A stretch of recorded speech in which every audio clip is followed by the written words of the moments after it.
안녕하세요, 닥터프렌입니다. 구독과 좋아요, 댓글과 알람 설정 부탁드립니다. 오늘은 이게 홈페이지에는 되게 질문이 많이 올라왔었어요. 왜 이걸 안 다뤄주시냐, 이렇게 비중격 만곡증이라고 하는 병이 있거든요. 혹시 뭐 들어보신 적 있으세요? 비중격 많죠. 만곡증. 저도 약간 휘어 있어요. 아, 좀 휘어 있어요? 네. 말이 조금 어려울 수 있어요. 비중격 만곡증. 이거는 이제 안에 있는 코의 중격, 그러니까 가운데 뼈가 휜 것을 말합니다. 그러니까 코가 삐뚤어지도록 술을 마셨다.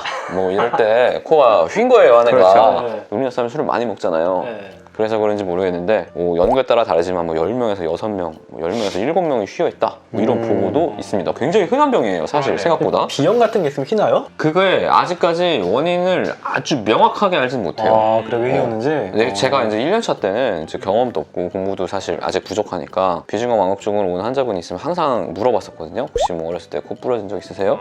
지금도 물어보지만 외상이나 뭐 이런 거. 생각만큼 외상이 없어도 휘는 분이 굉장히 많습니다. 근데 이게 휘어 있으면 뭐가 불편할까요? 코 안에가 휘어 있어 이렇게. 평상시에는 잘 모르겠는데 한쪽 코가 좀 더 숨쉬기에 도미넌트해지는 경향이 있지 않을까? 어렵게 말하지 말고. 한쪽 코가 조금 더 잘 쉬어지고 한쪽 코가 좀 덜 쪽이? 그럴 수 쉬어지지 않을까? 아무래도 이제 뭐 코가 막히는 게 제일 많죠. 그리고 만약에 환자분이 코가 막힌다고 해서 오셨는데 저희가 이제 항상 양쪽 코를 보게 되니까 환자분이 증상도 있고 그쪽이 휘어 있어서 실제로 좁다.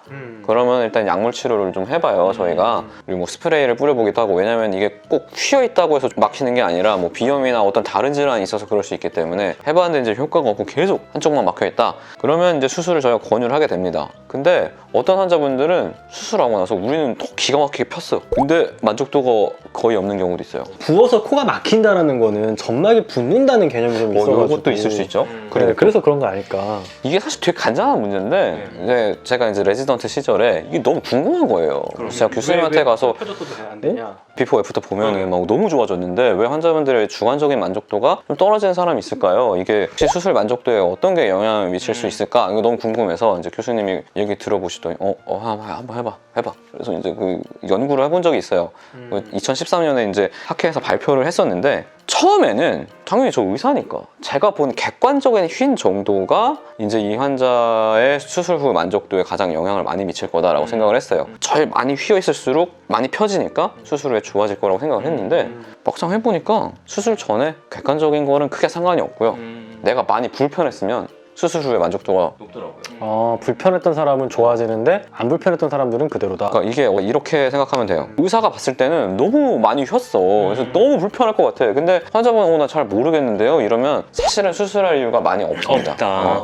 저도 되게 그거를 많이 보면은 저도 이제 수술하는 의사니까 막 자기도 모르게 이렇게 막 피고 싶다. 이거 그런 내가 느낌이 막 있어요. 답답해. 막 피지 보면 짜고 싶은 것처럼. 약간 그런 느낌이에요. 이거 피면 기가 막힐 것 같은데. 이거 피면 이렇게 이쁘게 펴질 것 같은데 약간. 근데 환자분은 하나도 안 불편해. 그러면 굳이 받으실 필요는 없다. 없습니다. 그래서 이렇게 맨날 어렸을 때 저 가보면 물어봤거든요. 지경 안으로 들어가면은 엄청 휘어 있어요. 엄청 휘어있구나. 근데 이제 물어봐요. 코 많이 막히시냐고. 그러면은 뭐 그냥 견딜만 합니다. 이게 근데 막상 연구 결과를 보고 생각해 보니까 사실 당연한 거더라고요. 당연히 불편했던 사람이 더 좋아지겠죠. 근데 여기서 이제 우리가 하나 얻은 거는 객관적인 것보다도 주관적인 게 훨씬 중요하다는 걸 알았는데 이렇게 우리가 수술하기 전에 수술할 사람을 잘 골라야 돼요.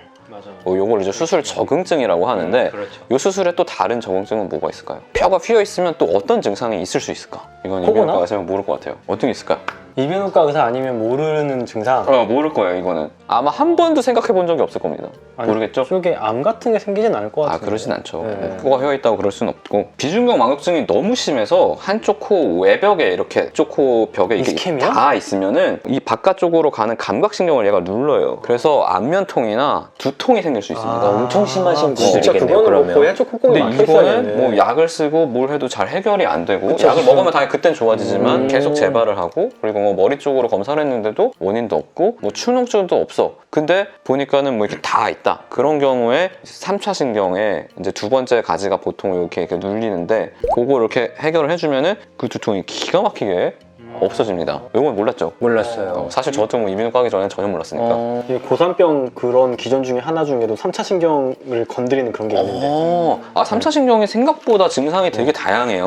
그러니까 고산병에서 약간 그쪽 혈관에 약간 부종 생기고 그런 것도 게 눌리는구나. 3차 신경을 지배하는 혈관에 저산소가 영향을 미쳐가지고 이쪽 신경이 자극이 돼가지고 두통이나 약간 이런 생길 그럴 수 수도 있다. 있겠다. 그런 것도 있어요. 그럴 수 있겠네. 그리고 또 이게 좁아져 있으면 이게 내가 그 코를 이렇게 눌렀을 때 좁은 쪽은 더 자극을 많이 받을 거 아니에요. 그리고 이쪽은 더 잘 마르고 그러면 여기서 코피가 계속 날 수가 있어요. 근데 이게 뭐 겨울에만 그렇고 연고 바르면 해결이 된다. 그러면 굳이 뭐 수술할 필요 없는데 계속 반복이 되면은 이 경우에도 우리가 수술을 하기도 해요. 비중격 망곡이 심하면 코피까지 날 수 있습니다. 그 외에는 이제 뭐 우리가 뭐 뒤에 있는 구조물, 그러니까 뭐 충농증 수술을 해야 되는데 코뼈가 휘어 있으면 뭐 기구 진입도 안 되고 안 보이니까 그때는 이제 수술 때문에 수술하면서 같이 이걸 펴주고 수술하는 경우도 있고 뭐 그렇습니다. 근데 뭐 그런 거는 뭐 의료진이 전적으로 판단하는 거니까 내가 만약에 한쪽 코에서 코피가 굉장히 자주 난다든지 아니면 한쪽 코가 막히든지 아니면 뭐 머리가 아픈데 뭐 원인을 잘 알 수가 없다든지 그런 경우에 한번 병원 가셔서 검사를 해보면은 혹시나 이 수술 필요할 수도 있습니다. 물론 근데 가서 뭐 냅다 저희가 수술하는 건 아니고요. 모든 수술은 비가역적인 거기 때문에 충분히 약물 치료나 뭐 스프레이나 이런 치료를 해보고 그래도 안 되면 이제 수술을 결정할 수 있어요. 궁금해하신 분이 좀 있으셔가지고 제가 준비를 해봤습니다. 감사합니다.